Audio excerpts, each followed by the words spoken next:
Hello, hello, hey, hello, hello, hello, hello, hey, hello, hello, and welcome back to Vibrational Shots. My name is Tandiwe. I'm also known as Hey Tandi on the interwebs, and today I'm bringing you guys June's energy forecast. The theme for this forecast is more than enough. More than enough. And I kind of felt some trepidation in bringing this topic forward because of the climate that we're in, and like we're feeling all of this pain and this grief collectively, and we're all collectively going through the flames of transformation.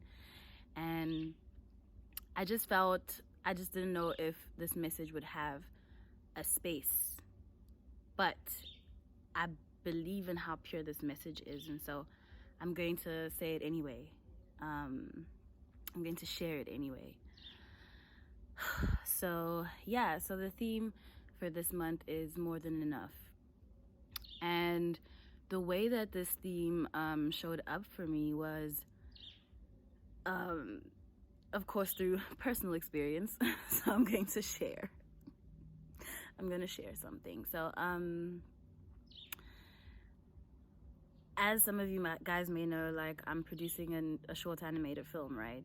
And we've been in rehearsals, and so a couple of weeks ago we had just started rehearsals, and like the energy was electric and just experimental and just like playful. It was just so much of everything that it put me on this high. I was on this high for days, like, damn, God, yes, like I'm on purpose, I'm living in my purpose, I'm doing what I'm supposed to do, like this is what I'm here to do.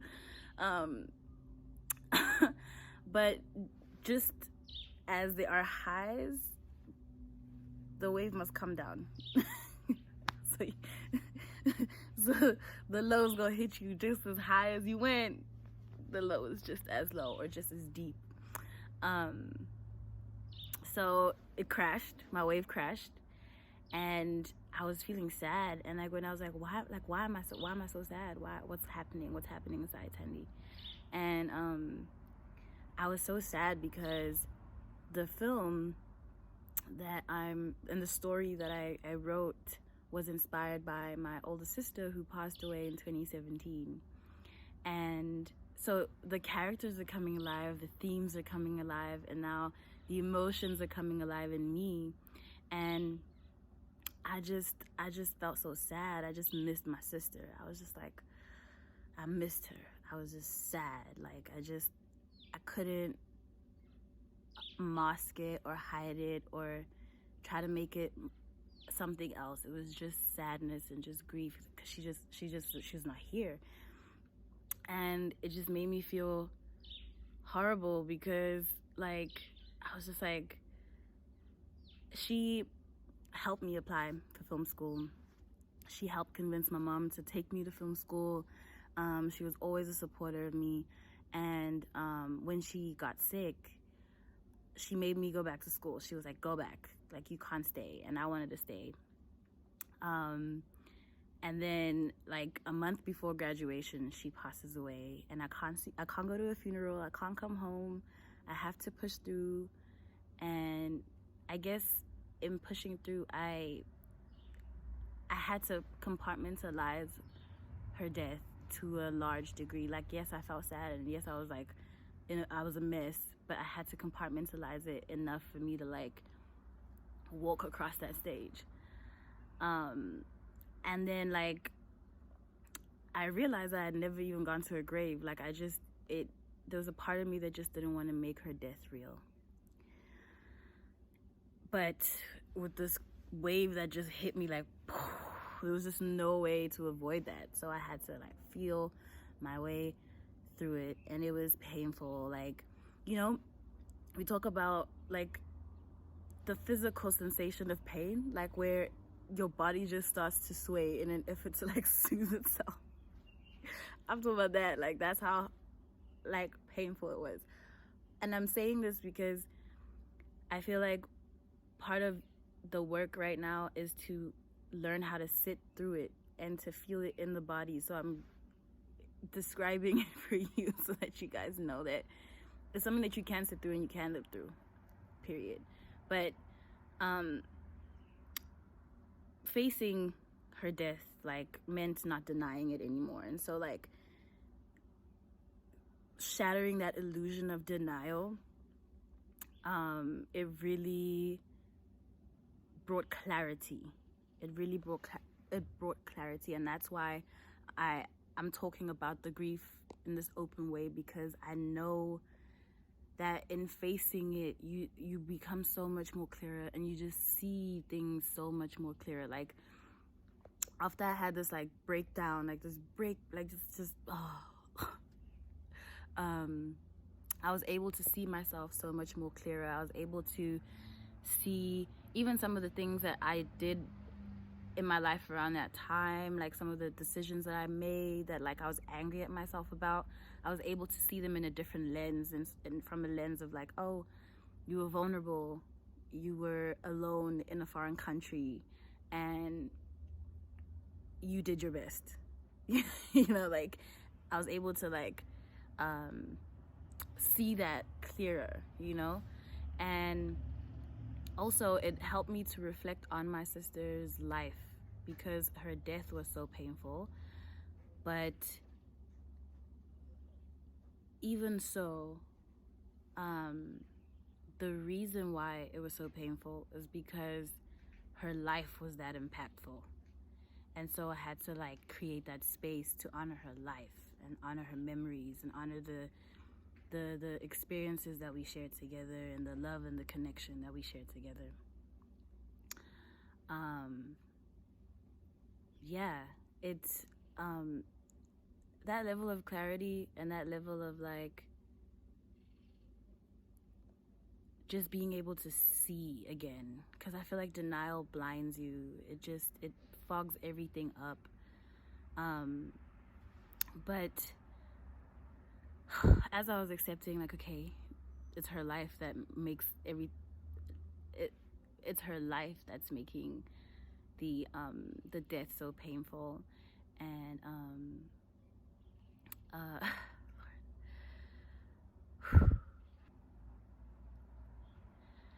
so as I was like thinking about her life, I was thinking about all the things that she created and all the things that she was able to accomplish and do in her short span of life. And it was a lot, and she did what she wanted to do. Like, she created the family that she wanted, she had the children that she wanted, she went back to school, like she did all of these things that were making her happy.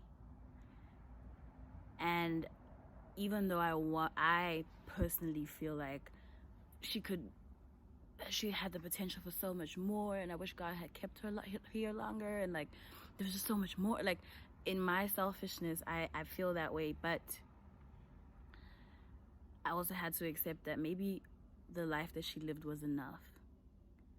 It's enough. Like, maybe it was enough, and maybe that impact just has to be enough. And she impacted me so greatly. She was my first love outside of my mom, like my first friend, like the first person I laughed with, like that was my sister. So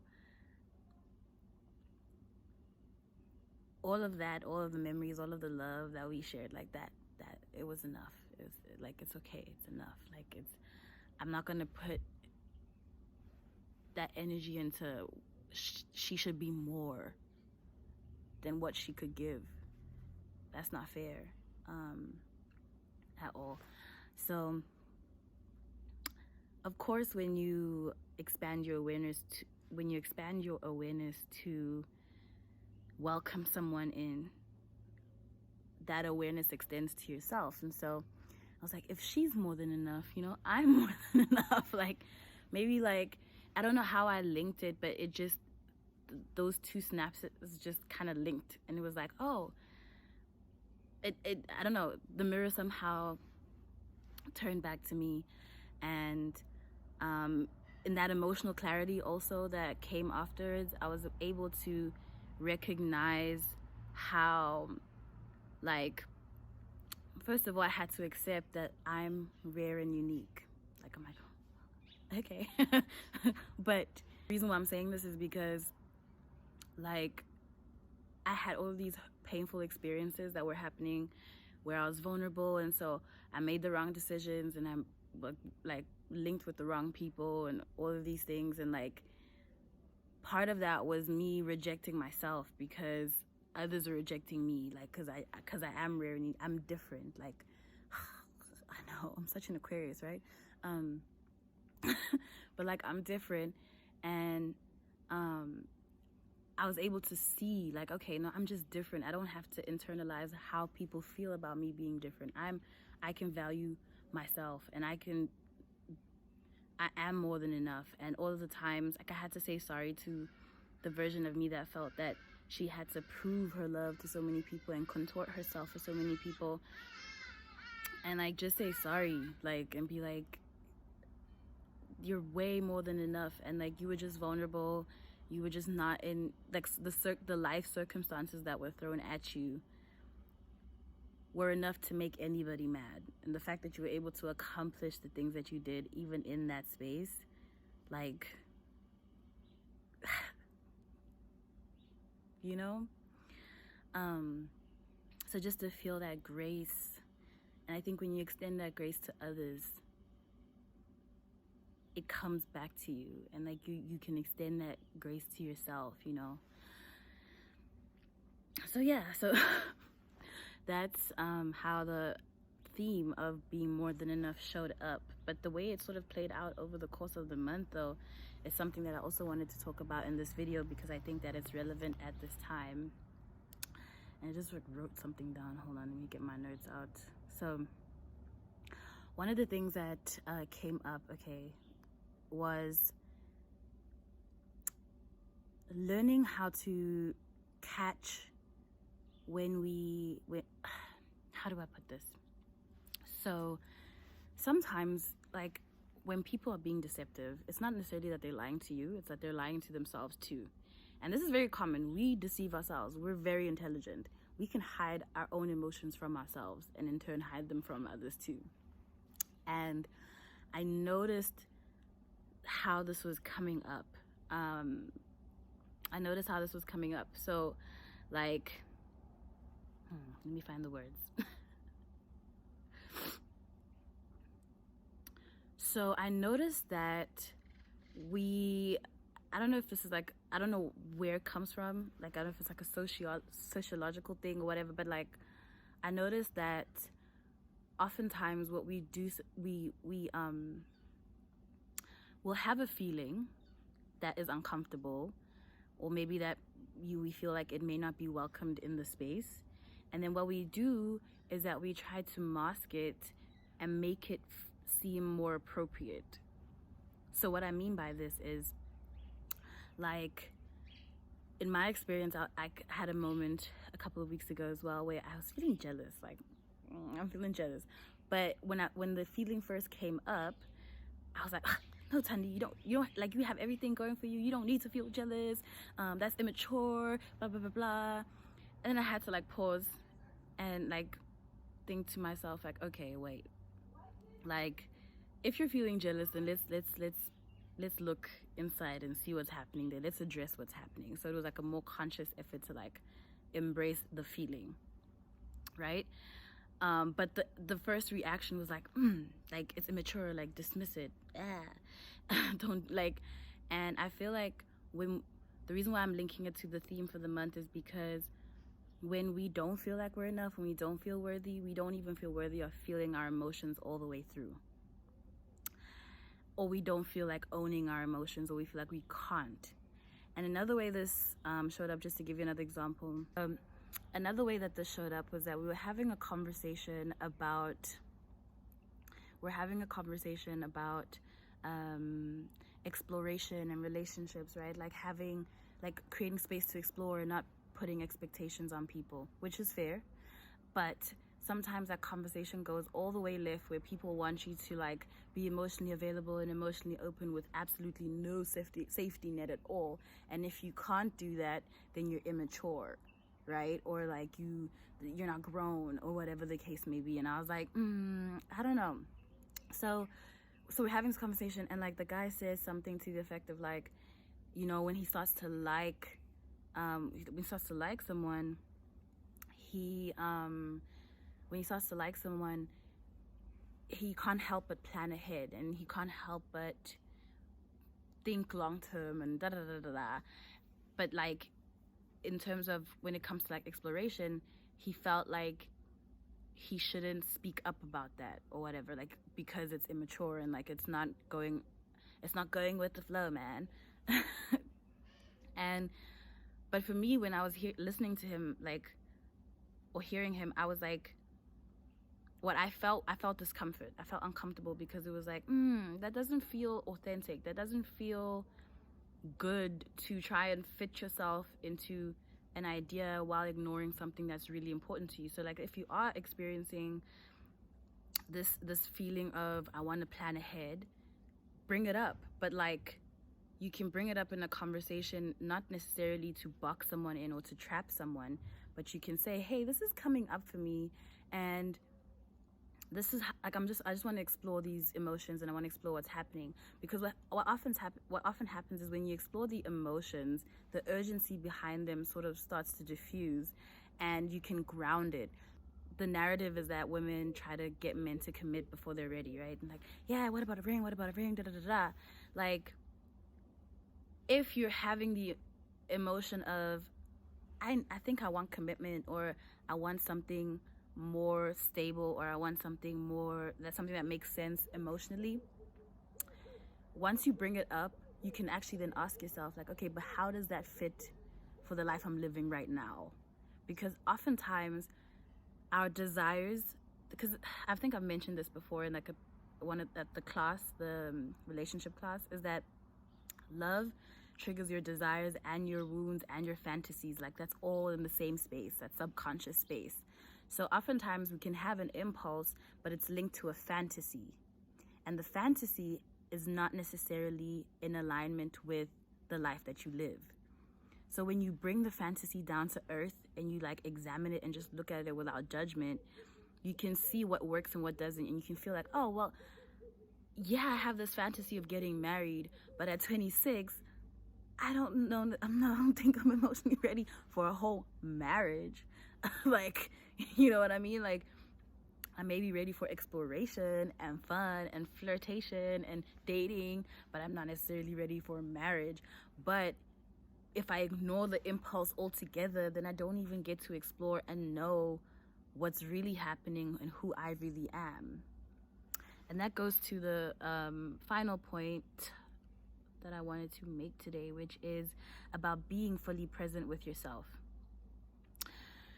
So, I think, okay, so being fully present with yourself, like, me personally, like, I've been on a journey of like self-exploration for like years now, right? So I've gotten into a groove, into a rhythm. I sort of understand how to get there and how to like push through the rigid spaces and like, you know, break myself down a little bit and let that light come in. Like, I've kind of gotten the hang of that. However, even though I have been sort of changing and sort of like balancing the polarities between masculine and feminine, I did notice that there was still that very like masculine energy still in the space, in the sense that I was focused on getting to the other side. Like, that was like the victory was coming from, like, I'm getting to the other side, and like I'm finding the relief, and I'm feeling soothed, and that's fine. There's nothing wrong with that. But I did notice that sometimes when the target was the relief, I was not fully present in what was happening. And so, like, something switched in my brain where it was like, okay, no, I don't need to worry about whether or not I'm going to get through it. I've proved time and time again that I will get through it. Like, I've always gotten through it. Like, there's always a bridge to the other. There is always an other side, not even the bridge. The other side exists. So don't rush. What's happening right now? So like, when these just like uncomfortable emotions come up, and like things that just feel like, oh, I don't know how to put words to them, like all of these like things, it's like, now I'm more focused on, like, I guess the thing I'm trying to communicate rather is, being able to sit and pay attention to what's happening without trying to fix or change it.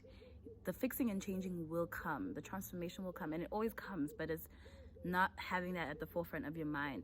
Like, coming from a place of, oh, like, I just want to know, like, what's up. Like, I just want to know what's up. Like, okay, yeah, okay, like, this hurts you, okay? Like, rejection doesn't feel good. Okay, like, I'm knowing you.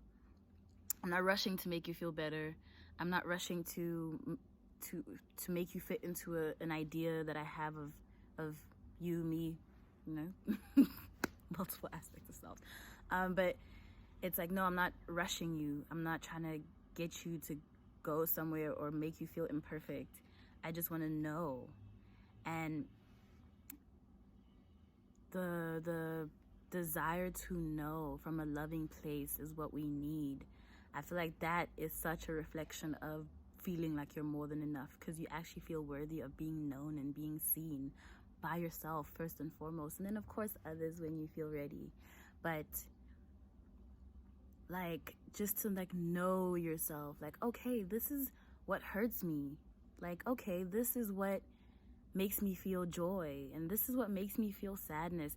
I think actually the reason why I even had the fire to record this today was because I saw a tweet and this girl was saying, you know, she can recognize joy, she sees joy, but it's fleeting and she doesn't know how to create it. And that made me feel like, I feel you, girl. I understand that feeling so well.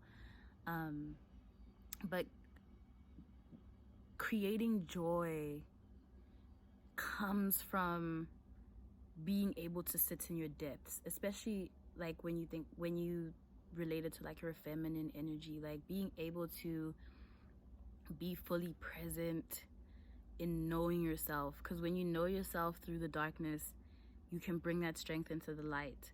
And when you have the courage to know yourself in fear, I feel like you're just able to, once you're able to know yourself in that deep and dark space, you come out with this fire and you're able to see what else can bring you joy, because you're not afraid of the other side of the wave. I've learned that in seeing life in emotional waves, I can't separate myself from the wave. Like, just because I'm experiencing a low wave doesn't mean it's not me. Just because I'm experiencing a high wave, like all of it, the spectrum is me. And when I can flow through that spectrum and not resist it too much, not resist it, it affirms my wholeness. And once you can affirm your wholeness, you're embodying the idea and the concept that you are more than enough. Do you get what I'm saying? I hope I'm making sense. Like, I'm making sense to me, but I'm a Mercury in Pisces, so y'all have to tell me if I'm making sense to y'all.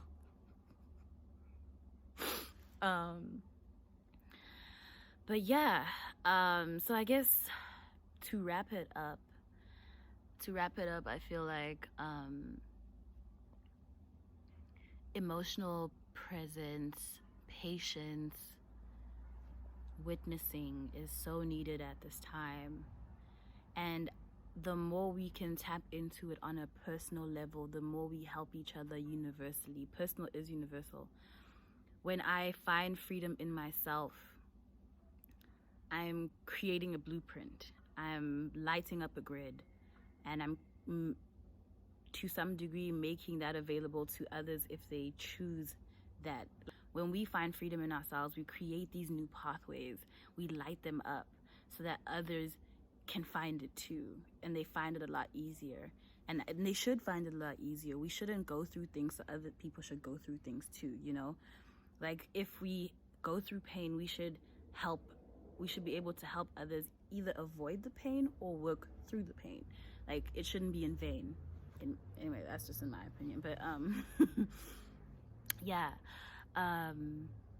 So I encourage people to, as much as we are collectively feeling this grief and this trauma and this social outcasting, especially as Black people, right? Because that's what we're feeling the most of, like, when do we find peace? Where do we find peace? Where, at what point can we just live? At what point can we just breathe? You know?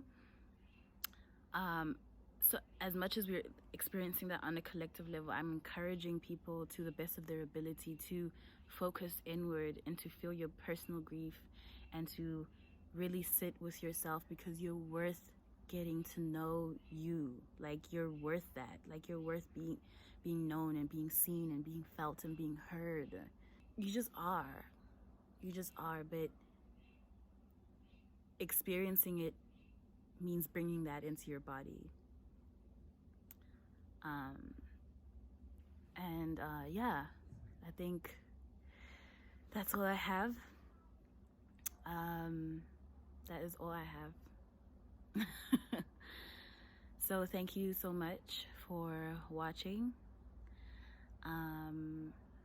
I wish you peace in this time of grief, stillness in this time of transformation, comfort in this time of pain, love in this time of darkness. Be blessed. Until next time.